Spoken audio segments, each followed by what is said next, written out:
What's up, everybody? It's me, Greg Miller, for Lego Marvel Superheroes Let's Play. I'm alongside the one and only Big Cheese, Steve Butts. That's me. Hey, Steve. Hey, Greg. What are we doing? You're up there as Iron Man. Yeah. I'm down here as this lonely old Bruce Banner.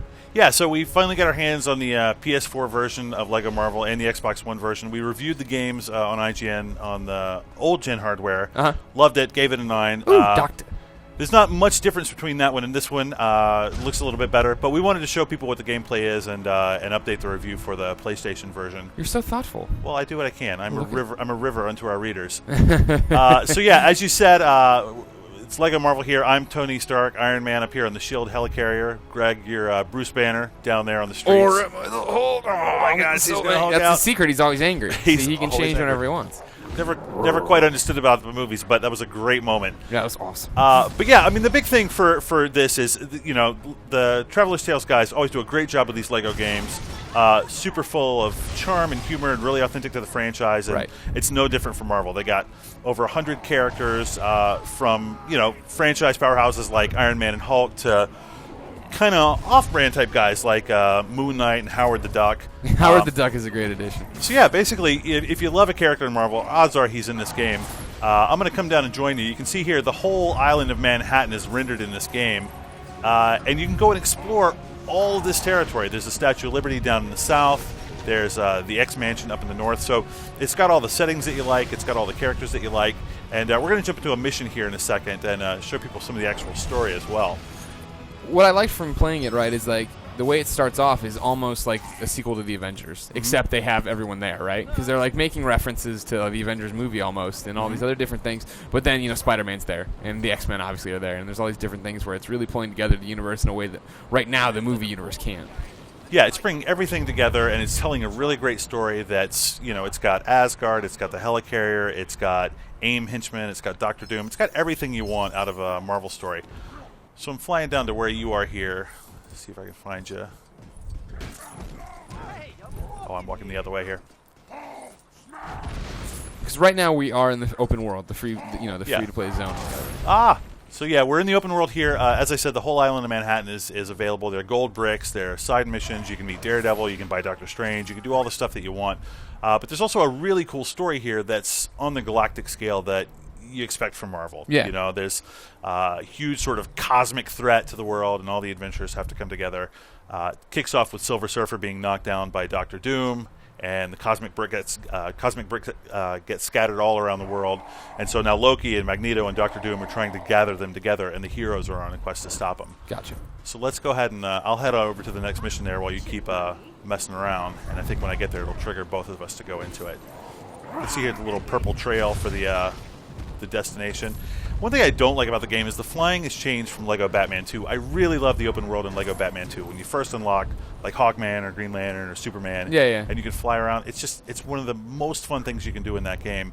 And they changed the scheme here, so instead of using the right thumbstick like a traditional flight control stick, you use the A and B buttons to change your angle up and down, and it's weird. I can't get used to it. See, I think part of that had to be in response to Lego Batman 2, right? Because Lego Batman 2 open world flying was great, but then when you had to, like, when I remember doing gold bricks wanting to pull my hair out when I was trying to platinum that game because it was like so touchy for Superman, for like little movements is when it got really tough. So the way it works here is the open world scheme is the same as the mission scheme, right? And in Lego Batman 2, they were different. In Lego Batman 2, you pushed up on the stick to fly back towards the back of the scene, and you pushed down on the stick to fly towards the camera. When you play a lot of flying games, pushing up or down should change your altitude, right? So what they did is they made the mission-based flight scheme apply also to the open world, and it's confusing. It's not the way I'm used to playing. Sure. But that's about the only thing I don't like about this game, honestly. So we're at this mission here. There's something going on the raft. Like I said, there's a lot of great Marvel locations in this, so we'll figure out what's going on here. There's a Commodore who wants us to get some keys, I think.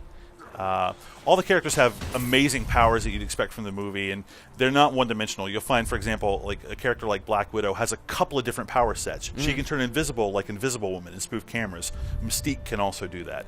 But she's also got great acrobatic abilities like Captain America. Gotcha. So each character has certain things that they can do, but they share certain power sets. For example, Black Widow can also hack terminals, which Iron Man and Mr. Fantastic can do. So it gives each character kind of a unique flavor and makes you feel like, hey, these aren't just cookie-cutter characters.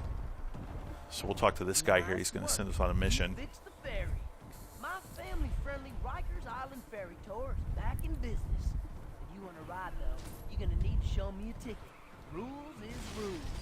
I'm Iron Man. God. And I love this. You see him doing like the little dancing there. It's such great little like character moments in this game. Yeah, even though they're plastic toys, they each feel like okay, that's Tony Stark clearly. And then when Captain America has his completely different vibe, and then I don't know, they do really well stuff. Yeah, and they've got Coulson from the game, Greg Clark, or from the movie. Clark on Gregg. This, Clark Gregg. They don't have any other actors, but they got a lot of people who sound like the person they're supposed to be. Right. So the Tony Stark guy is a little bit like Robert Downey, which is kind of nice. Well, the big thing, they have so many voice actors on here. Troy Baker, Steve Bloom, like all these people as these characters from something else generally. The animated films or whatever, the animated shows. They've brought that to this universe. So I got the ticket for the ferry guy here, hand that over to him. Then I think you and I will be almost off got to the to rest. you. I You were almost so got close. to you. You I were was so really close. Steve.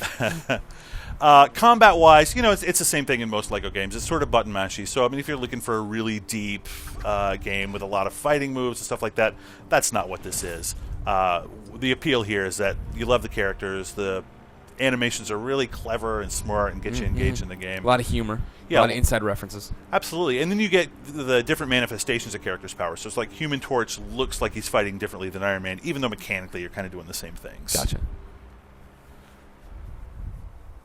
As we mentioned, there's a helicarrier up top. There's tons of collectibles in this game. There's gold bricks, characters to unlock, extra content you can get. And some of the extra content even ties into the main story. So at one point, you play as Mr. Fantastic and Captain America, and you're battling Dr. Octopus as he rampages through the city. And at one point, he goes through the Daily Bugle. And one of the missions you unlock after that, you can be Coulson and Dr. Octopus as they're being yelled at by J. Jonah Jameson at the Daily Bugle. So it's really cute. It's got a lot of really great nods to the Marvel franchise and the Marvel series. The Guardians of the Galaxy are in the game. Getting ready for that movie. I'm super excited for that movie. Yeah, that Rocket Raccoon. Yeah, I was never a big fan of the comic books, but I love that Marvel's doing something that's a little bit outside of the norm. Yeah, a lot outside of the norm. That's really, really crazy. One guy's a tree, one guy's a machine gun firing squirrel. Yeah. So you get the briefings from Maria Hill here, and she sends you on the various missions you have to go on. Here we've got to break into the raft and find out what's going on there. And the story will introduce new characters to you. So we're starting here as Iron Man and Hulk, but pretty soon we're going to run into Wolverine, and he's going to become a playable character. So you get a lot of varieties. The game's not stingy at all with the characters. Oh, such a huge character list. Yeah, I was a little disappointed. I'm a big Doctor Strange fan, as you know. You see Wolverine here. Doctor Strange is not in the campaign. He's unlockable. He's got a little side mission, but I wanted him to be in the core campaign. So when I finished the campaign, I went right back in and played it with Doctor Strange. Nice. Which was a lot of fun. But yeah, it's got co-op multiplayer. It's a lot of fun. I play it with my kids. It's a great game for somebody who's 8 and somebody like me who's a little bit older. And neither one of us feels like the experience is compromised, which is something Traveler's Tales gotten really good at. It's satisfying for the older gamer, but also kids can jump in and totally enjoy this game. Yeah. Me and my girlfriend play it. We stream it. Yeah, she's not 8 though, right? No, but I'm saying that 2 adults can play it and enjoy it as well. Absolutely. So that's Lego Marvel Superheroes. You don't know.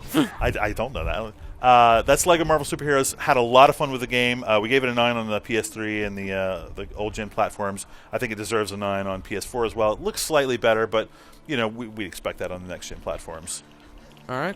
Well, ladies and gentlemen, what do you think of Lego Marvel Superheroes on the PlayStation 4 and Xbox One? Let us know in the comments, and make sure you share this video with your friends. And keep coming back here for all the Let's Play action.